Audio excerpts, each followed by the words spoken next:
मेरी बात सत्य है मंत्री। इस विषय में थोड़ा और विचार करना उचित रहेगा। लेकिन चंद्रलेखा जानती थी कि यदि राजा को सोचने का समय मिल गया तो उसकी योजना विफल हो सकती है। उसने तुरंत राजा की ओर देखा और अत्यंत भावुक स्वर में कहा, क्या मेरे प्रेम की परीक्षा ली जाएगी महाराज?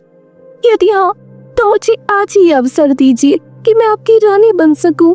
राजा, जो पहले ही उसकी मोहक वाणी और कोमल स्पर्श से प्रभावित हो चुके थे, भावुक हो गए। राजकुमारी, मुझे अब किसी परीक्षा की आवश्यकता नहीं। मैं आपके प्रेम को स्वीकार करता हूँ। चतुरसेन का मन चिंताग्रस्त हो उठा। वो समझ गया कि राजा मोह के जाल में फंस चुके हैं, लेकिन अब वो बिना प्रमाण के कुछ नहीं कर सकता था। राजा और चंद्रलेखा की सगाई का उत्सव धूमधाम से संपन्न हुआ। कुछ दिनों बाद चंद्रलेखा ने वीरभद्र से गुप्त रूप से मुलाकात की। राजकुमारी, तुमने तो कमाल कर दिया। अब ये राज्य बस मेरे कदमों की दूरी पर है। लेकिन राजा को मारने का सही समय अभी आना बाकी है। मुझे बस थोड़ा समय दो।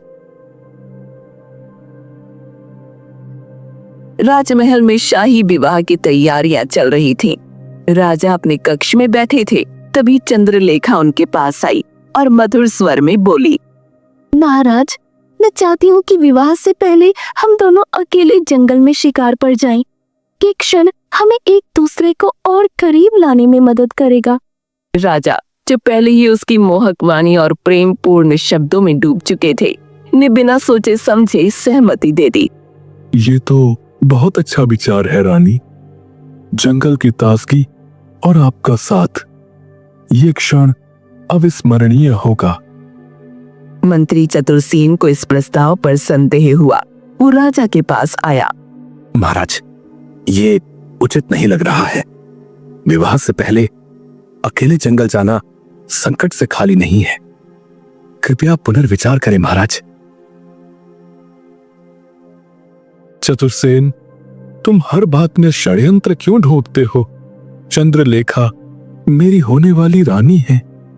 वो मुझे हानि क्यों पहुंचाएंगी? महाराज की फलमनसाहत ही उनकी सबसे बड़ी कमजोरी है। मुझे दृष्टि रखनी होगी। उधर चंद्रलेखा ने गुप्त रूप से वीरभद्र को